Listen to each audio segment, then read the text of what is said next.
So welcome, Elder Rustum. We so appreciate your leadership and your consistent commitment to community development. And as always at Setsi, we begin all things by acknowledging our Creator. We acknowledge our ancestors. We acknowledge all the original stewards of the various lands we're on.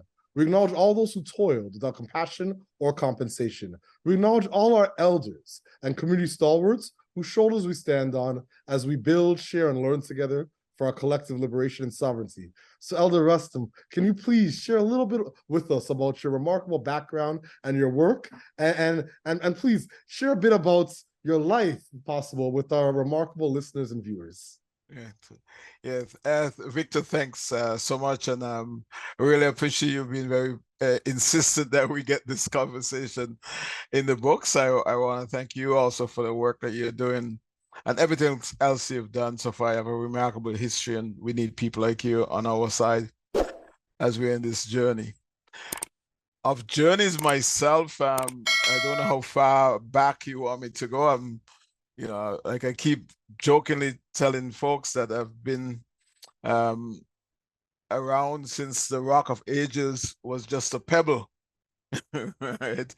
And I find that having lived in Canada now for over 52 years, coming from the Caribbean island of St. Kitts, the country Federation of St. Kitts and Nevis, I find as I get older with my 3 score plus 3 years, I'm 73 years old, in this work, is important that we reflect on our journeys to get here, but more importantly to lift up as we go along. I keep telling folks how much good leaders are also good followers, and sometimes that's lost in the perspective that you don't always lead all the time. Sometimes even people who report through with you as well, sometimes they take a leadership role and you let them go ahead for guidance and direction. So I moved here in 72 with the intent to go to school, had big plans to go into medicine and so on. My journey here was an easy one. There's a chap, Dr. QT Sebastian, who has since passed away, but when he passed away, he was the governor of St. Kitts, was a friend of the family, and I had been in Cayville in Barbados as a teenager, just past my teens, trying to figure out what my life would look like. And he was the one who suggested to my dad that, because he had gone to Dalhousie to do his medicine, he was the one who recommended me coming here. So that's how I landed in this country, and in school, and among other things as well, tended to move towards, I didn't realize then, entrepreneurship and business development. And as I had some sisters here, and as I moved on my up, she's as well. And by 1980, when she was finished, we were married. As a consequence of many things, the Harvey's franchise, and got into business for about a dozen years. When the contract didn't make sense for me, or with the franchisor, got out of that, and that's when the community work truly began, which led to the BBI, which has been the bulk of my life's work and the area that has developed, and I continue to that, to do some support. On my second retirement, I tried in 2012 and got called back in 2016 for a year or two, and end up going until May this year, so put another 6 or 7 years in. And so very proud of the last 6-7 years of what's happening on the file for Black community and the entrepreneurship ideas, which we had touted in 96, 97 as a way that the country should go. So it's good to see that, and I continue to see areas where our thinking was so visionary and so far ahead that it's almost like people now catching up with what we were saying. I found a slide last week we're doing a presentation, Berkeley, Francis, a lawyer friend of mine at Dalhousie University, the law school student. I found a slide back 20 years, and when I asked him when he think it was, he thought it was 5 years ago, because he was speaking about IT and sector developments such as construction and so on.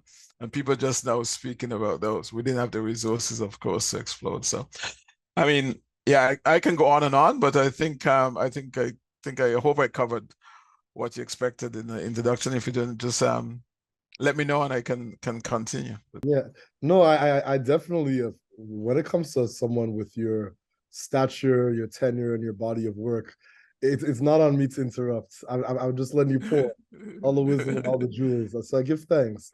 So my next question, Elder, what inspires you currently? Like, what has you curious? What has you still passionate? What's still lighting that fire inside you? Yeah. So, as you know, this journey for us as descendants of Mother Africa is not over, and under no illusion that it'll be over in certainly in my lifetime. So that work continues. And the first of my passion is that, number one, is that we should always do things the best way and not just the way. So that we have, when we speak about quality and excellence, we really want to truly mean it, right? It's not just a jump set in between because if you're not doing it with excellence, you can do more damage than the oppressors have in the past. So you have to be insistent on quality, because the journey is not done. I think Frantz Fanon, who I think you must have known, that psychologist from Guadeloupe, next door to you, he says Black face, white mask. That's right, yeah, that's one of his books, and he has this quote that each generation out of general obscurity must create its mission, fulfill it, or betray it. And so for me, what pushes me is that I want to fulfill my mission for the Black community. And so when it says each generation, I understand at 73, that's 7 decades in, there would be people who are only in their 40s, present company included, who is the next generation. And my hope is that the significant people who are at that stage, you actually are giving them something to hand off to.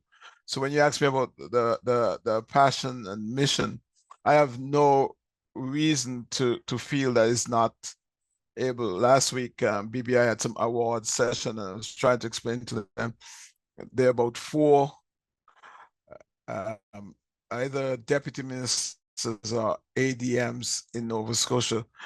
3 of the females in those positions all are related to the work that BBI has done, like Tracy Thomas, who was a staff member, Nicole Johnson, and Candace Thomas.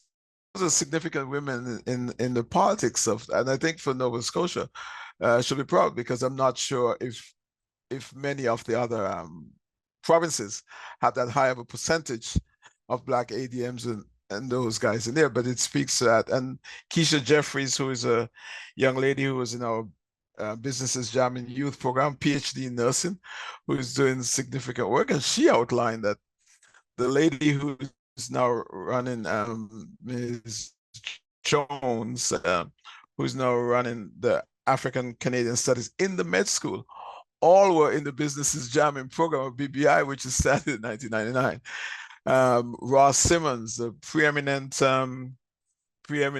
content management IT person in the world, probably top 10 in the world, goes to Lincoln, to Switzerland.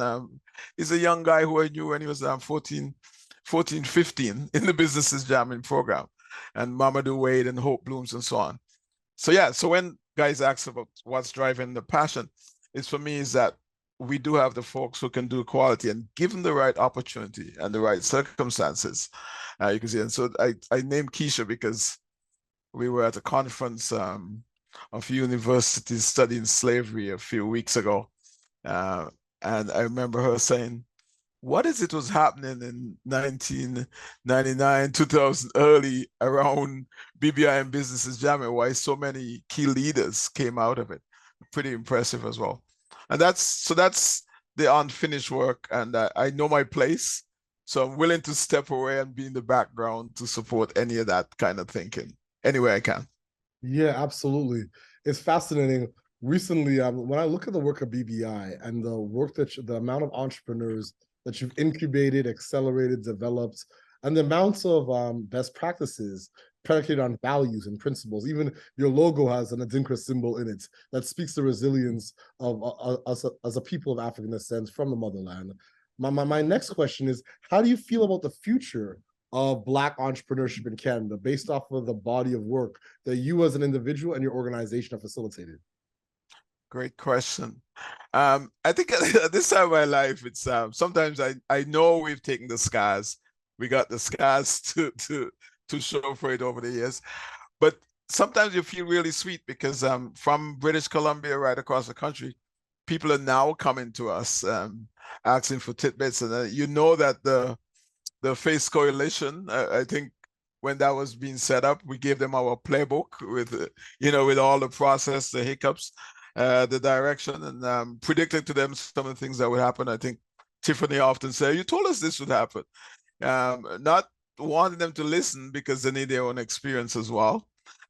When you see Black Opportunity Fund functioning on that board of the founding board, and other guys across the country, including in Nova Scotia as well, there's no doubt that for me personally and for BBI, there's a significant sense of pride because when Minister Ng said that the Black entrepreneurship program that they were looking at doing wasn't going to happen until they came to Halifax and saw what the BBI had managed to do in 26 years.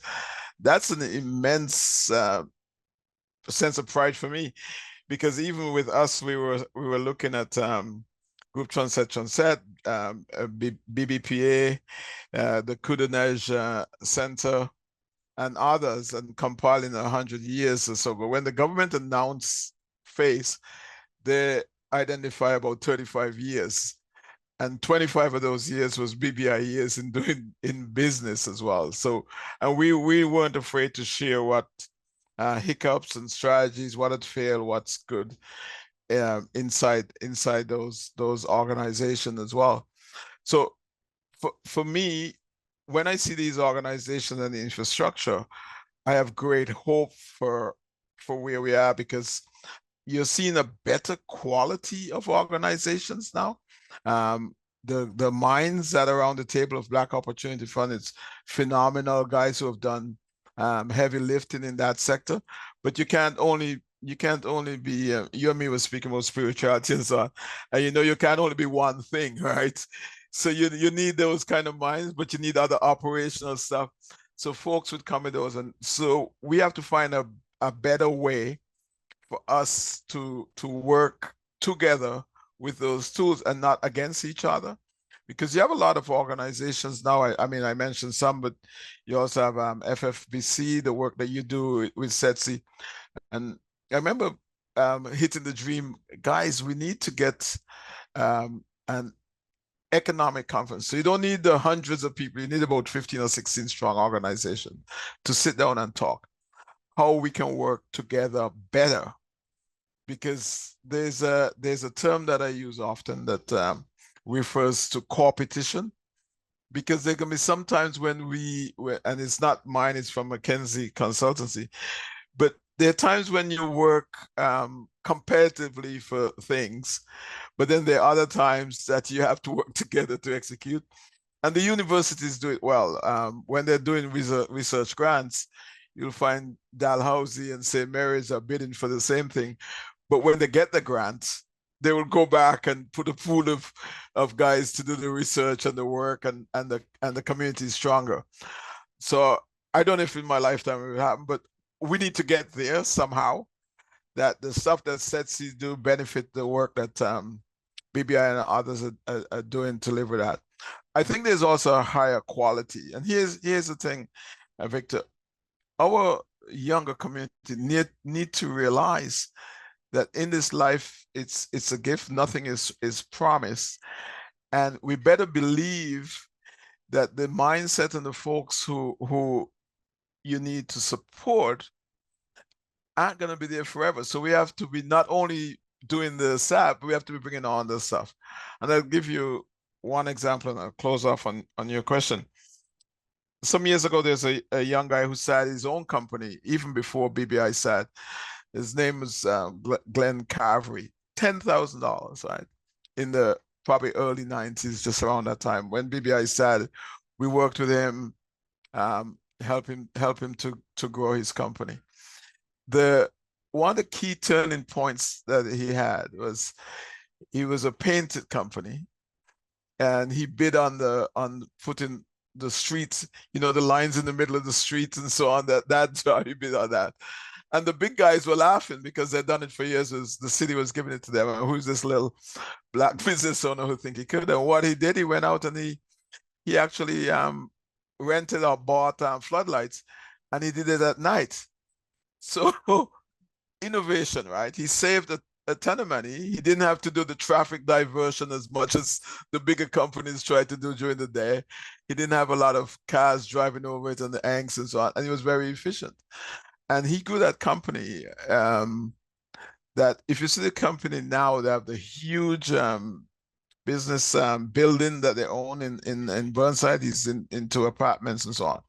And I said this is because the sad part of it is, having put his life in building that, we just lost him suddenly quite recently.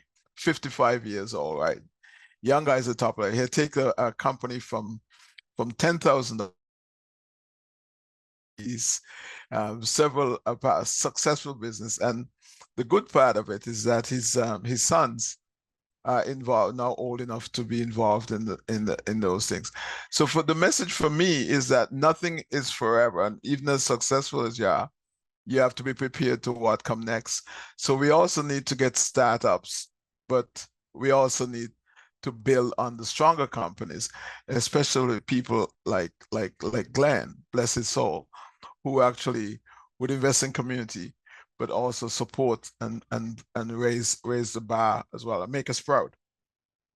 Ashe, Ashe, Amen, Amen. Thank you. And once again, I'm definitely rising power to Ancestor Glenn. That's a remarkable story. And we as a people are people of oral tradition and narratives. And you a lot of times when we look at data is a love language. It's Setsi. We always say, no story without data, and no data without a story. So you sharing that, I appreciate your candor, your transparency, and vulnerability, and definitely our condolences to his family and to the community that he was impacting throughout his life. Yeah. That is a remarkable story, Elder. Yeah. So my last question for you is: do you have any closing thoughts or calls to action for our listeners and our viewers? Well, I mean, I think that we're in interesting times. I've been fortunate, given this role. I keep telling folks that no one is the chosen one. I said, you're the ones chosen because you can deliver, right? And I think being involved in those things is that you get in a position where you actually deliver. So you have to deliver and commit. And the other piece that I keep preaching is keeping the main thing main, because if there's a flaw that we have, some folks by inference tend to believe that you can do everything. You can do health, and you can do the social parts, and you can do all of these things well. Well, there's a limit to efficiency, and so stick to the main things that you can do well. It doesn't mean that you don't help the guys, the brother and the family who are doing health or housing and all those other areas, but you defer to stronger expertise, and that make it stronger. If you try to do all of it, nothing gains, because it makes you more mediocre, whereas you can rise to higher heights. So I actually see that as a key calling for our communities. Let's get behind the guys who are doing the stuff well. Let's get behind the guys who And I use guys in both genders, by the way, just in case. Let's do these things so that we can improve the lot for our entire community. I mean, being part of what's happened on the entrepreneurship front, what's happened on the supporting Black community front, and even seeing the work that's been done by FFB on the philanthropic front that's coming along. There's still a lot of work to do with conversations and how we do things, but there's a stronger pool and a stronger quality of folks across the country. We know it's not enough, but there's been significant investment in the last 3, 4, 5 years on entrepreneurship. I know with Face Coalition, over $200 million invested. Certainly, you need to see it like a US model as well, because the government can do so much, but private sector should be doing a lot more than they are, right? The banking and those guys in the US are serious about how those investments develop, and some of the venture capital folks as well. So we tend to only go on the government and those initiatives, and then we challenge each other, sometimes positively, but sometimes not. However, the idea that you can have the major corporations, whether it's the phone companies, dealerships, and so on, be as involved in creating a stronger Black business community. Because if you swear on diversity, the Black community historically have been more of consumers, spend our money in the shopping and those things, than actually growing wealth. And the change dynamic is really, let us create sustainable wealth, which means stronger jobs, stronger community initiatives who can give guys sincere and honest and transparent advice. I mean, I've been kicked out of boardrooms before because I'm saying what folks don't want to hear, but they've come back and say, you were right. But if they weren't ready to listen at the time you're giving the message, and I'm sure you've been there, Victor, then you just need to move on. They will come around to that point. And to see those guys who are, many of them now, who had wished that we had gone away, is also important. So I mean, we had a historic time. If you and some of it could be depressing, Ukraine, the Middle East, and other those challenges. But at the same time, historically, we've always been the communities that have been in the margins trying to catch up, and we need to be a little bit more selfish and elevating our causes to a level that we think that's needed, and not be afraid to be involved in politics and business and other services. So I really want to thank you for this, and like I said, I can go on and on some of those things, but I think it's a key time for us to find ways to work together to deliver our promise to our communities. Thank you so much, Elder, for your remarkable visionary leadership and consistent commitment to community economic development. And we'll close this interview the way we began, by acknowledging our creator, by acknowledging our ancestors, by acknowledging all the original stewards of the various lands we're on. We acknowledge all our elders and community stalwarts whose shoulders we stand on as we build, share, and learn together for our collective liberation and sovereignty. Thank you, Elder. We appreciate you. Thanks so much. Always a pleasure speaking to you, Victor. Certainly appreciate it. All right.